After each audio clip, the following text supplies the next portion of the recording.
এই টিউবের সাইজ গুলো আমাদের কি করব, এই সাইজ অনুযায়ী আমাদের কাজগুলো করতে হবে। এই ডান পাশের গুলো ক্যাপিলারি, নিচের গুলো টিউব, উপরের গুলো পাইপ। এই যে রেফ্রিজারেশন সাইকেলের যে প্রধান প্রধান চারটা অংশ আসলে কিভাবে থাকে সেটা মেইনলি তোমাদের বোঝানো। কথা কেমন বুঝতে পারছি? তাহলে আমাদের জিনিসটা মাথায় রাখতে হবে, এই যে একটা স্প্লিট টাইপ এসির আমরা আরো কিছু বিষয় নিয়ে আমরা আলোচনা করতে পারি। সেটা হলো এই যে এই ফ্যানটার নাম কি বললাম আমরা, মনে আছে কি? Condenser fan motor. যেটা কন্ডেন্সারে থাকে সেটার নাম হলো কন্ডেন্সার ফ্যান মোটর। আবার বলি, ফ্যান মোটর।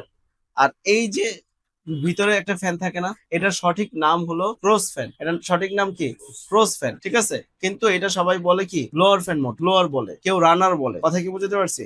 তাহলে যে যেটাই বলুক না কেন সমস্যা নাই। আর এর সঠিক নাম হলো কি ক্রস ফ্যান। এখানে তোমার এই এই পুরো অংশটা হলো কন্ট্রোল বক্স। এখান থেকে মূলত পুরো সিস্টেমটাকে নিয়ন্ত্রণ করা হয় যে আমি কত টেম্পারেচার।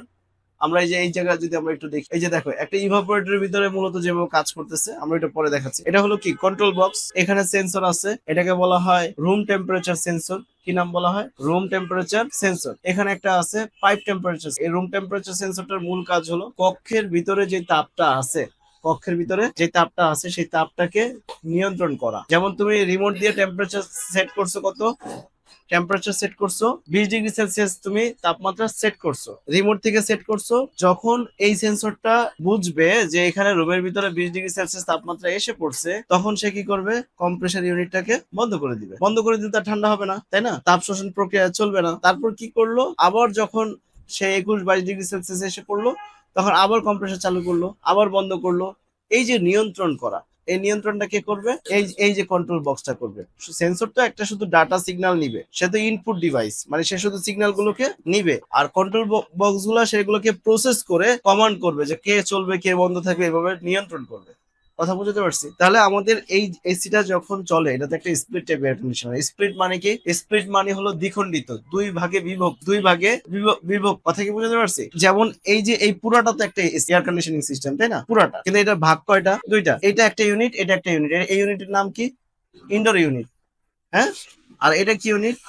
Outdoor unit. তাহলে আমার এই যে ইনডোর ইউনিটটা আছে, এই ইউনিটটা কক্ষের ভিতরে থাকছে, এই ইউনিটটা কক্ষের বাইরে থাকছে। এখন মূল বিষয়টা হলো আমরা কিন্তু এগুলো নিয়ে কিন্তু এখন কাজ শিখাচ্ছি না, আমরা এগুলোর সাথে পরিচিতি হচ্ছে। এগুলো কিভাবে, কোন ফাংশনটা কিভাবে কাজ করে। আমরা এই যে এখানে ক্যাপাসিটর আছে, এখানে একটা ফ্যান ক্যাপাসিটর আছে, একটা কম্প্রেসর ক্যাপাসিটর আছে, দেন ওখানে কানেক্টর আছে। এই যে প্রত্যেকটার কাজ কি কি, কম্প্রেসার ফ্যান মোটর, হ্যাঁ, কিভাবে কাজ করে, কিভাবে নষ্ট হলে আমরা বুঝতে পারবো, এগুলোই তো আমাদের মেইন কাজ, তাই না? এর মধ্যে তোমরা দেখছো যে টিউবের এখানে লিকেজ হয়ে যায়, সেই লিক গুলা কিভাবে রিপেয়ার করে, দেখছো না সবাই? কথা কি আমি বুঝাতে পারছি?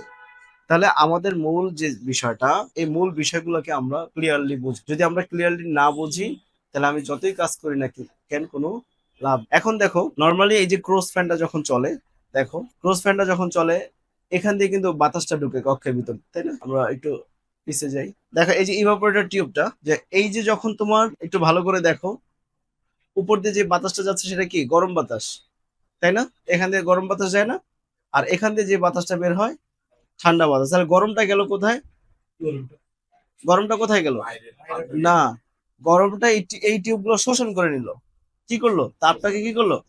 শোষণ করে নিল। শোষণ করে দেন এই টিউবটা থেকে যে ঠান্ডাটা আছে ঠান্ডাটা বের হলো, আবার কক্ষ ঠান্ডা করে আবার পুনরায় গরম বাতাসটা ঢুকে গেল। এইভাবে তোমাদের ঠিক এয়ারটাকে সার্কুলেশন করার মাধ্যমে কক্ষের ভিতরে তোমার কাজ করতে থাকবে, চলতে থাকবে কন্টিনিউয়াসলি 24/7। তাহলে আমরা একটা, এগুলোর ভিতরে কিন্তু আসলে রকেট সায়েন্স নাই, সিম্পল সায়েন্স। এগুলো যদি আমরা একটু ভালো করে বোঝার চেষ্টা করি, এটা আমাদের পক্ষে কঠিন না সহজ।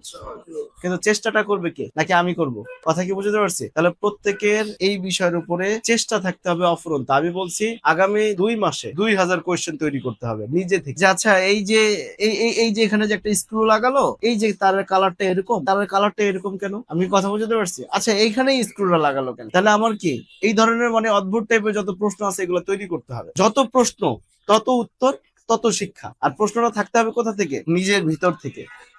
নিজের ভিতর থেকে প্রশ্ন করতে হবে। এখন যদি চিন্তা করে যে না স্যারের বলছে যে প্রশ্ন তৈরি করতে, এখন তো আউল ফাউল প্রশ্ন তৈরি হবে, এরকম না, লজিক্যাল কোয়েশ্চেন। যে এই যে ফ্যান মোটরটা, এই যে এটা প্লাস্টিকের কেন, এটা বাঁকা এরকম, এত বাঁকা কেন, আমাদের পরে ফ্যান এত বাঁকা না, এই ধরনের প্রশ্নগুলো আসতে পারে না? আমি কথা বুঝতে পারছি? তাহলে এইভাবে করে আমরা জিনিসগুলো বোঝার চেষ্টা করা। আর এই যে সার্কুলেশন, আমরা এই ভিডিওটা দেখলে আমরা যে রেফ্রিজারেন্ট যে সার্কুলেশনটা একটা স্প্লিট এসির আমরা সেই জিনিসটা কিন্তু বুঝতে পারবো। আমরা এই ভিডিওটা দেখবো, একটু পরে দেখবো পুরোটা। এই যে দেখো তোমার এক্সপানশন বাল্ব, যেটাকে আমরা বলছিলাম ক্যাপিলারি, দেখো ওই জায়গাটা গিয়ে কিন্তু তোমার কি করছে, রেফ্রিজারেন্টটাকে এখানে কি বাধা সৃষ্টি করছে না? মানে ক্যাপিলারি টিউব, এক্সপানশন বাল্ব এগুলো সেম কাজই করে, এগুলো কি করে, সেম কাজই করে, শুধু কি এটা ডিভাইস অনুপাতে তোমার এটার সাইজিং হয়, ডিফারেন্ট ডিফারেন্ট ডিভাইস হয়, কিন্তু জিনিসগুলো একই কনসেপ্টে চলে।